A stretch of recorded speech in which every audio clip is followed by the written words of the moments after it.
My grandmother, on my mother's side, half Sri Lankan, half English, was a crazy racist, which is great. But she was also a creative racist, and used to make these porcelain dolls. And as these brown kids in her house, we weren't too impressed or settled with that. So this is called porcelain, and it's for her. They sat like miniature judges, dared us to soil the doilies with melanin or eat more than one piece of cake.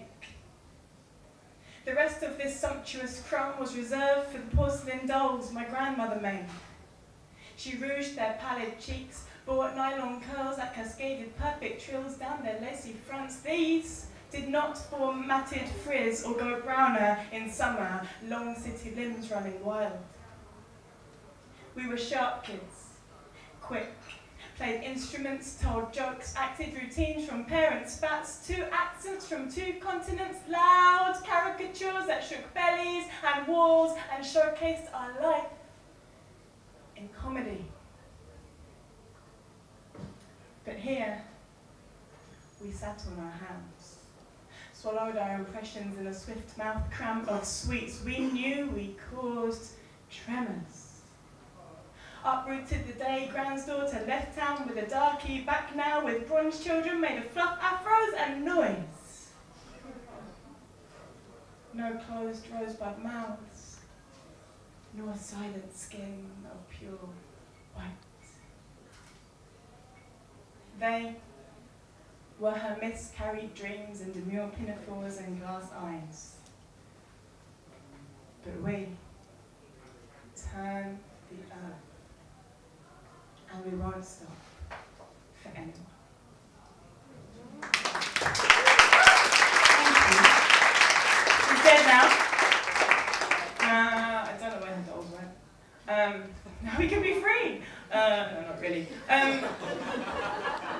Somebody mentioned a one-night stand. Actually, Janet mentioned a one-night stand.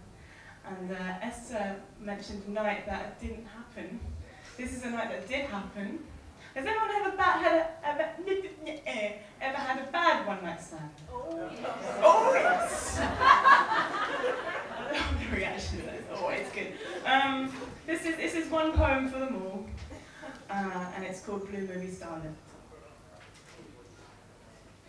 This messy room was not what you expected. No silk-lined boudoir smelling of rose water, incense beckoning a finger through muslin. Instead, knickers. Pale smudged gussets that grimace at you. Indifferent as prison jailers to a fresh inmate, they've seen it all before.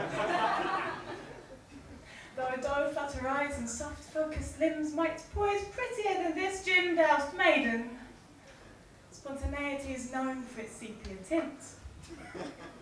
Illusion was ready to lick its lips until you tripped on a wince at my kicked-off trainers, skirt yanked round the knees, no-hip coiled strip tees to ease us in and buy time to remember the names, shouted over shredded electro. The thump still punched along our veins as we clung to the night bus bars, swung splat into a shag like a promise from a weekend dad. Your absence at daybreak pricks the same tepid teardrop. This morning, I'm no blue movie starlet. Summer fruit mouth, fresh and red, but they're neither you. As first light senses squint open to smoky skin, stale mouth, a stranger's dentures, I call you back. Just one sober kiss to seal the phlegmy edges of the evening and tuck them in. To make this bedtime story something better than a snap decision.